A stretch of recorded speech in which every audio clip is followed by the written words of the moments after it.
Of all the women murdered in the Whitechapel killings, only one was killed indoors, behind a locked door in a small room lit by a single candle in a fierce fire in the grate. Someone carried out the most brutal murder of the entire case. Her name was Mary Jane Kelly, or at least that's what she called herself. We know little about Mary Jane Kelly. In fact, her life before Whitechapel is shrouded in mystery. Most of what we do know comes from the people who encountered her shortly before her tragic end. She claimed to be Irish, though some records suggest she might have come from Wales or somewhere else entirely.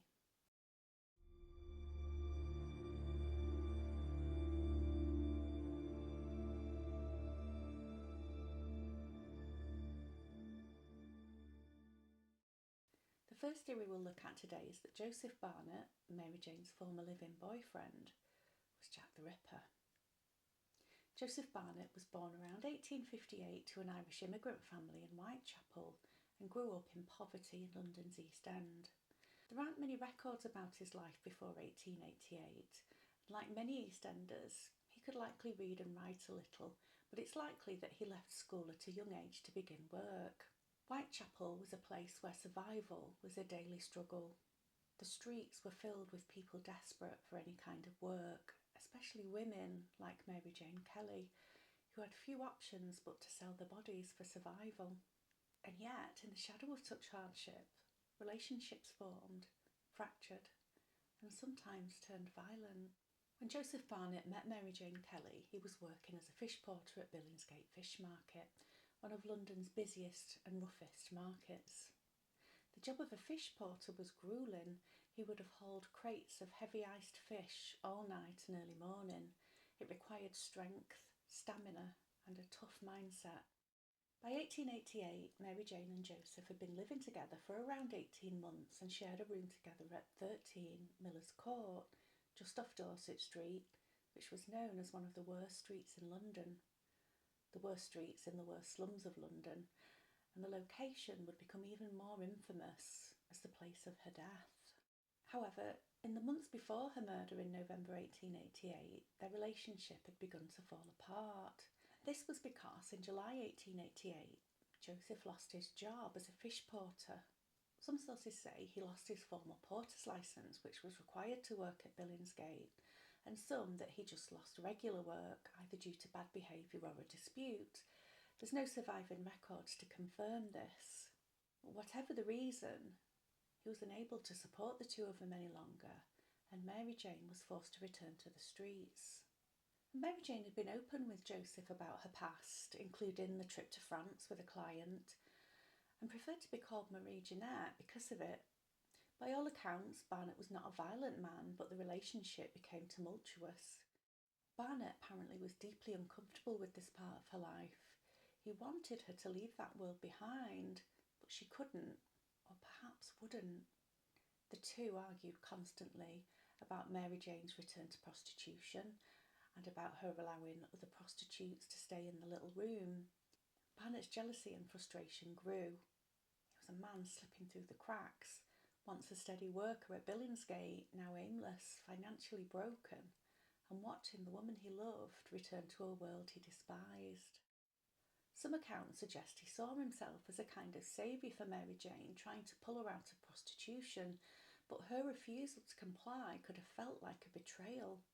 For a man raised in the grim poverty of the East End, this wasn't just a romantic failure, it was a total loss of control, and that loss may have triggered something far darker than jealousy, desperation, humiliation, and perhaps finally, rage. Some theories suggest that in the weeks before Mary Jane's murder, Barnett had become consumed by anger. He didn't want to lose her, but he also didn't want her to keep selling herself to men on the streets, and crucially, this came at a time when the Ripper murders were still fresh in the minds of Whitechapel residents. Well, sometime around the 30th of October 1888, the two split. Barnett stayed at a common lodging house, or a doss house as they were known, near Bishopsgate, likely Buller's on New Street, one of the largest shelters in the area. A doss house was a common lodging house, usually a small area to sleep in a shared room. Overcrowded and unsanitary, this was where the poorest residents of Whitechapel, like Joseph Barnett, could find a place to sleep for a night, typically in exchange for a small fee. In 1888, this ranged between 4 and 6 pence.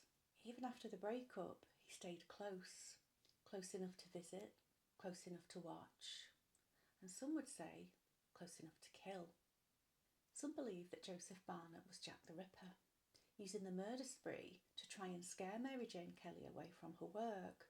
Some believe he only killed Mary Jane, making her murder look like the others. Well, the timing works. Remember, he lost his job in July.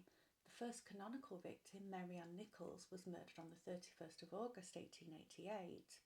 And for those who include Martha Tabram with Jack the Ripper's victims, as many do, her murder on the 7th of August 1888 also fits. The theory is that the murders were deliberately violent to scare her, drive her into submission and away from the streets. But when that didn't work, when Mary Jane continued to live the same life, Barnett may have snapped. Her death was, after all, deeply personal. Unlike the previous victims, Mary Jane Kelly was killed indoors, in the privacy of her own room. And the murder was incredibly brutal. The killer didn't just end her life, he mutilated her body, showing a degree of violence that suggests deep personal rage. Some believe this was the final act of obsession by a man driven to madness. But was Joseph Barnett really the man behind the knife?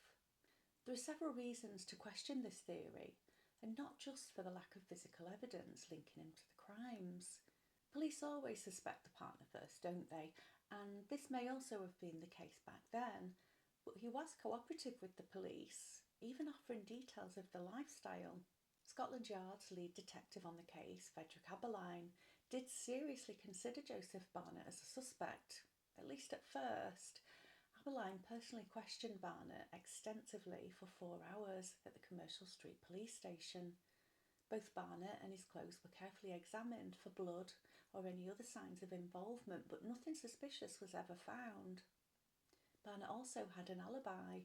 Although he'd visited Mary Jane on the 8th of November, the day before her death, he'd left her around 7:30, returning to the lodging house where he'd been staying. And this is where he would have been at the time of the murder, estimated at between 2 a.m. and 4 a.m. And some have pointed out that his emotional response to her murder seemed genuine, rather than calculated or forced. He was devastated by Mary Jane's death. Detective Aberline ultimately ruled Barnett out, yet despite these objections, the theory remains one of the more plausible ones.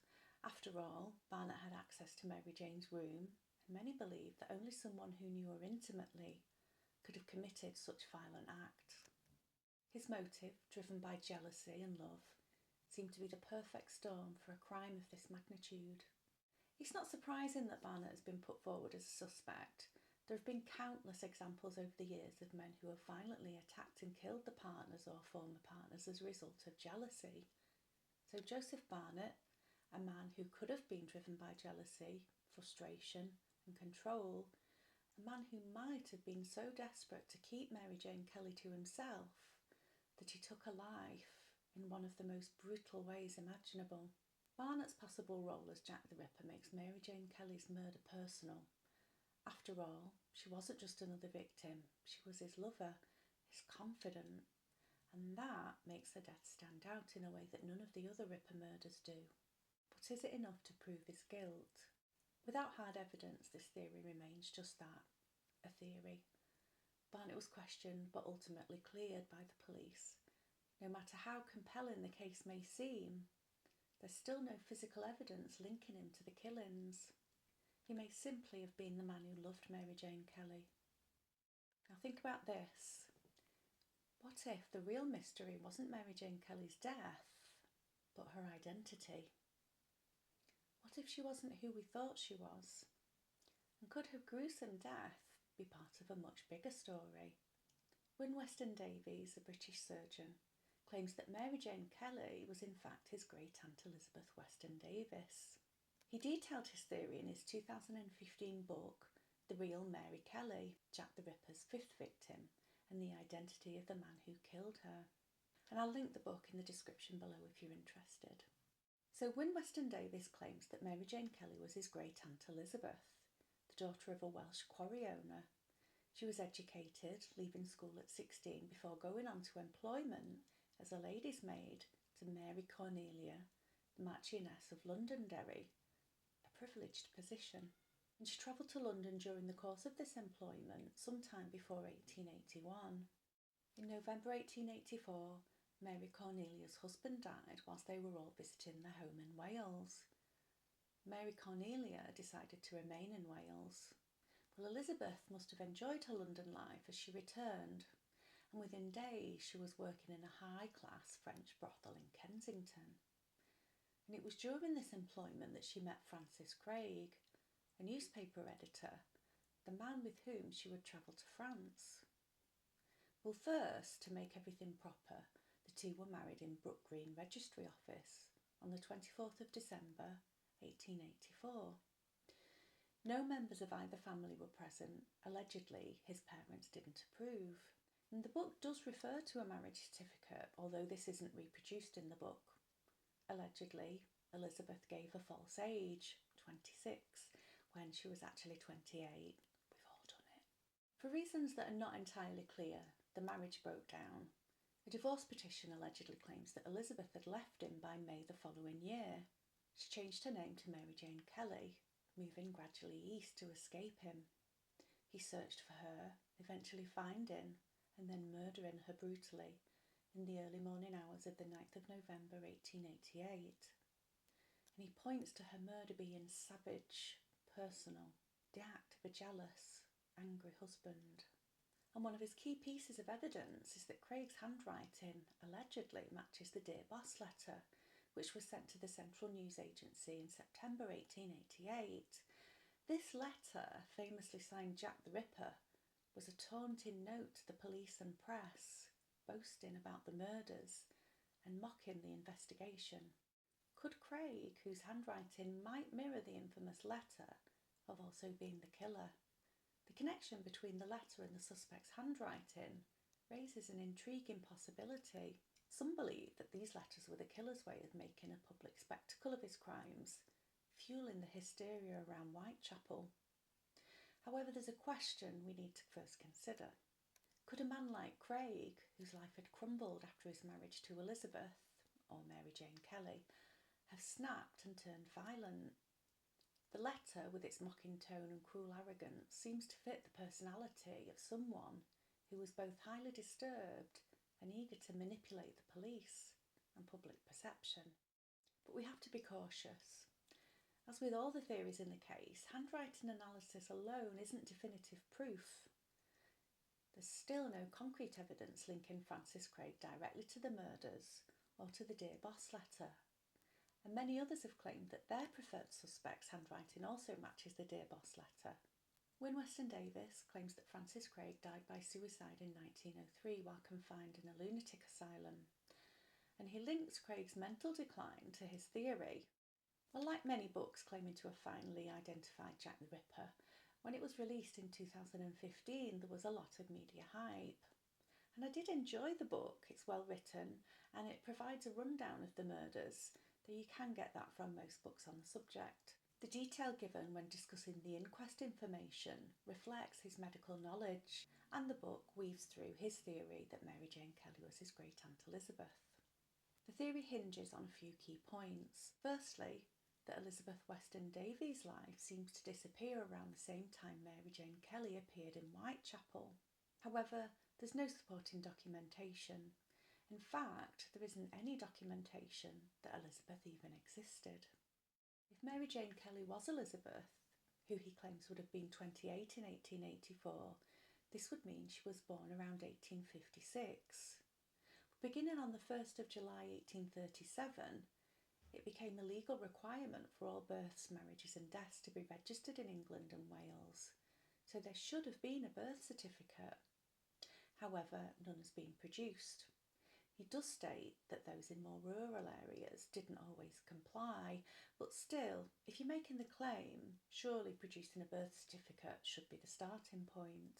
Of course, there's been no record of Mary Jane Kelly found either, So it is entirely possible that Mary Jane Kelly wasn't her real name. But she did tell Joseph that she was born in Limerick in Ireland. The Irish civil registration system was introduced in Ireland in 1864. So if Mary Jane Kelly was 25, as she'd told Joseph Barnett, this would mean she'd been born in 1863, before the requirement for birth registration. So although you might find religious records, for example, of a christening, you wouldn't expect to find an official record of her birth. Frances Craig did exist. There's a death certificate from 1903, and I was able to find a record of a marriage between Frances Craig and an Elizabeth Davies in Fulham on the 24th of December 1884, but of course that doesn't mean that this was Mary Jane Kelly. In fact, you could allege that any marriage in the years before or after might have been Mary Kelly. Equally, no divorce petition has been produced, and even if it was, it still doesn't prove that Elizabeth Davies / Craig was Mary Jane Kelly. There's no census information, no family tree, no evidence that Elizabeth ever used the name Mary Jane Kelly. The only thing that I can see that links them is the name Davies, which Joseph Barnett gave during the investigation. She'd been married to a man named Davies who had died around 1881 or 1882, and Davies was listed on her death certificate, which states Marie Jeanette Kelly, otherwise Davies. Some online sources claim that Francis Craig died by suicide in 1903, specifically that he cut his own throat in a lunatic asylum.